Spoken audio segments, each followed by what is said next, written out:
देख रहे हैं इन डार्क राजकुमार के साथ। तो चलिए पढ़ते हैं आज की कहानी की ओर। दोस्तों, मेरा नाम सुमित है और आज मैं आपको जो कहानी बताने वाला हूँ वो किसी बुरे सपने से कम नहीं है। मेरा एक दोस्त था जिसका नाम मनीष था। वो काकलो एक गाँव का रहने वाला था। मनीष अपने गाँव का पहला लड़का था जो बड़े शहर में काम करता था। मनीष काम की वजह से गांव कम ही आया करता था, पर एक दिन उसे गांव से खबर मिली कि उसके दादाजी की तबीयत बहुत ख़राब है और उसे जल्द से जल्द गांव आना पड़ेगा, क्योंकि उसके दादाजी अपने अंतिम समय में मनीष से मिलना चाहते थे। ये खबर सुनते ही मनीष के पैरों तले ज़मीन खिसक गई। मनीष अपने दादाजी का बहुत ही प्रिय पोता था। मनीष अब अपने काम से कुछ दिन की छुट्टी ले लेता है ताकि वो अपने गाँव जा सके। उसके गांव जाने का रास्ता बहुत ही खराब था। अक्सर उसके गांव के आसपास के इलाके में चोरी और छीना झपटी की खबर मिला करती थी, इसलिए गांव जाने वाले रास्ते में लोग शाम को जाना बंद कर देते थे। मनीष अब अपने गांव जाने के लिए बस स्टैंड पर पहुंचा। उसकी बस अब काकोली गांव के लिए निकल चुकी थी। मनीष अब बस से उतरकर वहीं बस स्टैंड के पास सुबह होने का इंतजार कर रहा था, क्योंकि रात में सफ़र करना उसके लिए बिल्कुल भी सही नहीं था। मनीष बस स्टैंड के पास ही बैठे बैठे सो गया और तभी एक रिक्शे वाला उसके पास आया और उससे पूछने लगा कि बाबू साहब, कहाँ जाना है आपको? मनीष अपनी नींद से उठा और बोला, वो मुझे काकोली गांव जाना है। तभी रिक्शे वाले ने कहा कि साहब जी, मैं चलने के लिए तो तैयार हूँ, लेकिन रास्ता बहुत ख़राब है। आप बाद में ये मत बोलना कि इतने ख़राब रास्ते से क्यों लेकर जा रहे हो। मनीष को गाँव जाने की जल्दी थी और ऊपर से रिक्शे वाला उसे मिल गया तो वो बहुत ही खुश हो गया और उसने उस रिक्शे वाले को बोल दिया कि आप बस मुझे काकोली गांव ले चलिए, मेरा गांव जाना बहुत ज़रूरी है, इसलिए आप जल्दी चलिए। अब मनीष रिक्शे में बैठ गया और उसका सफ़र शुरू हो गया। रास्ता बहुत सुनसान था और ऊपर से रात का समय था। मनीष अभी भी उस रिक्शे वाले पर भरोसा नहीं कर पा रहा था, क्योंकि उसे पता था कि यहाँ पर चोरी वगैरह होती हैं। कहीं ये रिक्शे वाला कोई गुंडा बदमाश निकला तो।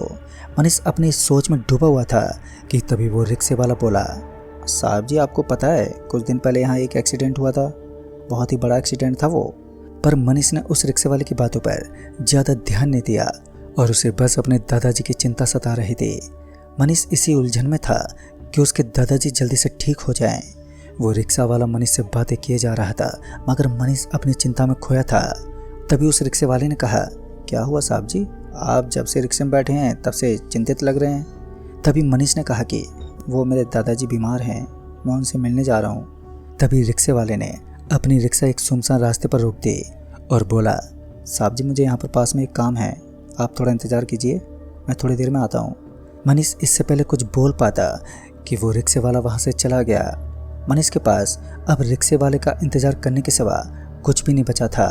मनीष थोड़ी देर इंतज़ार करता रहा कि तभी थोड़ी देर के बाद वो रिक्शे वाला भी आ गया। अब दोनों में थोड़ी बहुत बातें हो ही रही थी कि तभी उस रिक्शे वाले ने बताया कि यह रात में एक रिक्शे वाले का भूत भटकता है। मनीष भूत प्रेत में विश्वास नहीं करता था, इसलिए वो उस रिक्शे वाले की बातों को इग्नोर कर देता है। अब कुछ देर के सफ़र के बाद मनीष को नींद आने लगी थी, जिस वजह से वो रिक्शे में ही सो गया। उसके आगे जो हुआ उसने मनीष की ज़िंदगी बदल दी। थोड़ी देर के बाद मनीष को कुछ लोग ज़बरदस्ती उठा रहे थे। जब उसकी आंखें खुली तो उसने खुद को सड़क के किनारे पाया और कुछ गांव वाले उसे उठा रहे थे। मनीष ये देखकर हक्का बक्का हो गया, क्योंकि वो तो रिक्शे में था तो अचानक ही सड़क के पास कैसे आ गया, और ये तो उसको सपने जैसा लग रहा था। मनीष अभी भी अपने सपने में डूबा था। गांव वाले उसे उसके दादाजी के घर ले जाते हैं और वहाँ पर जाने के बाद उसे पता चलता है कि जिस रिक्शे से वो आ रहा था उस रिक्शे वाले की मौत हो चुकी है।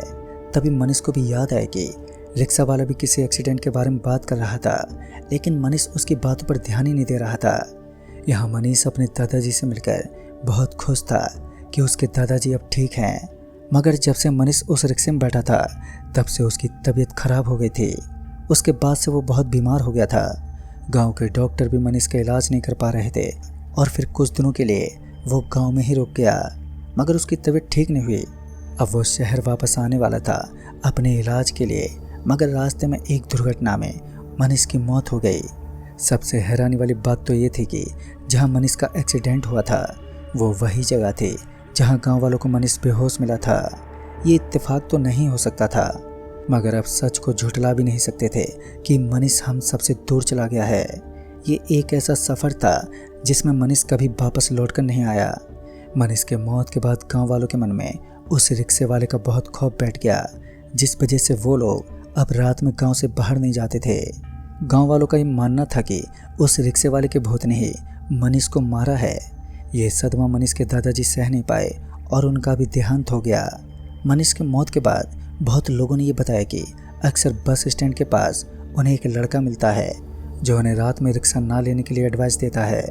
गांव वालों का मानना है कि मनीष का भूत ही वो लड़का है जो राहगीर को उस रिक्शे वाले के भूत से बचाता है। मगर मैं ये बात नहीं मानता था। बस इस बात का बहुत दुख था कि मेरा दोस्त मुझे छोड़कर चला गया और मैं कुछ ना कर सका। उसकी याद में मैं भी एक बार उसके गांव गया। वहां जाकर मुझे गांव वालों के डर के बारे में पता चला कि गांव वालों के दिल में अब भी उस रिक्शा वाले का खौफ है और वो लोग आज भी रात में सफ़र नहीं करते। और कहीं ना कहीं मैं भी इस बात को समझ गया था कि इस गांव में रिक्शे वाले का कुछ ज़्यादा ही खौफ है। तो दोस्तों, इस कहानी में बस इतना ही।